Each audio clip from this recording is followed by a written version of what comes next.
महाराजा यशवंतराव होळकर यांचा राज्याभिषेक सोहळा या ठिकाणी सुरू झालेला आहे। आपल्या सोबत आहेत खासदार डॉक्टर अमोल कोल्हे।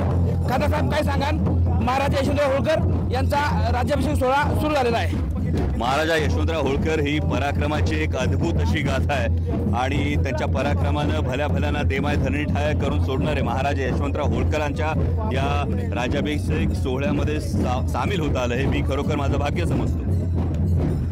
मुख्यमंत्र्यांचं शिवसंकल्प अभियान राजगुरुनगर या ठिकाणी सुरू होत आहे, काय सांगाल?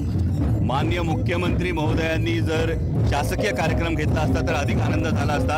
सर्वसामान्य शेतकऱ्यांच्या व्यथा वेदना त्यांच्यापर्यंत पोहोचल्या असत्या, परंतु शिरूर लोकसभा मतदारसंघाची जागा नेमकी कोणी लढवायची याविषयी महायुतीच्या घटकांमध्ये एकवाक्यता नाही आहे। त्यामुळे प्रत्येक जण शक्ती प्रदर्शन करण्याचा प्रयत्न करतो आणि त्यामुळे असे राजकीय कार्यक्रम आपल्याला बघायला मिळत आहेत। पण राजकारणाची किंवा पक्षीय ताकद दाखवण्याची प्राधान्य हे माननीय मुख्यमंत्री महोदयांना दिसतंय। शेतकऱ्यांचे प्रश्न सोडवण्यासाठी माननीय मुख्यमंत्री महोदय काय भूमिका घेतात ते पाहणं जास्त महत्त्वाचं आहे। शिरूर लोकसभा मतदारसंघात मुख्यमंत्र्यांचं आपण स्वागत करणार होता, काय सांगाल? माननीय मुख्यमंत्री महोदय तो GR घेऊन आलेले नाहीत। माननीय मुख्यमंत्री महोदय जर बिबटप्रवण क्षेत्रामध्ये दिवसा 3 फेज लाईट देण्याचा, आमच्या दूध उत्पादक शेतकऱ्याला सर्वसामान्य सरसकट 5 रुपये अनुदान देण्याचा आणि कांदा निर्यात बंदी उठवण्यासाठी केंद्राकडे आग्रही भूमिका मांडण्याची जर भूमिका घेऊन आले असतील तर नक्की स्वागताला जाईल। मुख्यमंत्री यांचा जो दौरा आहे हा राजकीय दौरा आहे।